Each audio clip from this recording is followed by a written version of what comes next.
शेतकरी मित्रांनो, तर आज आपण आलोय आपल्या मोसंबीच्या दुसऱ्या प्लॉटमध्ये. नमस्कार शेतकरी मित्रांनो.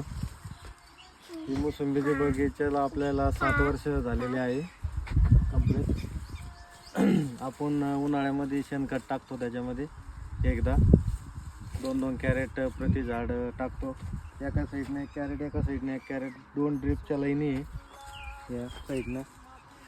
आणि रासायनिक खताचा एक डोस करतो आपण पोसण्यासाठी त्याला. तर मित्रांनो, हा जो हे फळं दिसत आहे तुम्हाला या झाडावरती, आपला आंबेबार आहे. आणि याच्यावर जर 1 महिना पाऊस जर लेट आला असता तर तुम्हाला याच्यावर आणखी एक छोटे छोटे मिरगे बहारचे फळ दिसले असते. ते यावर्षी दिसले नाही, कारण 15 मेच्या आसपास पाऊस आलेला आहे आपल्याला यावर्षी. ते 1 महिना अगोदर पाऊस आल्यामुळे आपल्या झाडाला तणाव देण्यासाठी टाईम भेटला नाही आणि हे झाडं फुटले नाही आपले. तर आणखी एक समस्या असते, हे जे ढगाळ वातावरण असते या दिवसांमध्ये, त्याने मोसंबीची गळ होती. त्यासाठी आपण काय उपाययोजना केली पाहिजे? त्यासाठी आपण पहिले तर पोसण्यासाठी 10-26 वापरलं पाहिजे. 10 आणि गळीचं जे प्रमाण आहे ते काळं पाणी चालू ठेवलं पाहिजे.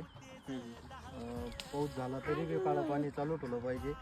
आणि दुसरी गोष्ट, थोडा तुम्ही युरिया टाकू शकता त्याला. म्हणजे युरियाने गळचं प्रमाण कमी होणार. शेतीतील अशाच नवनवीन माहितीसाठी आमची शेती पेजला फॉलो नक्की करून घ्या.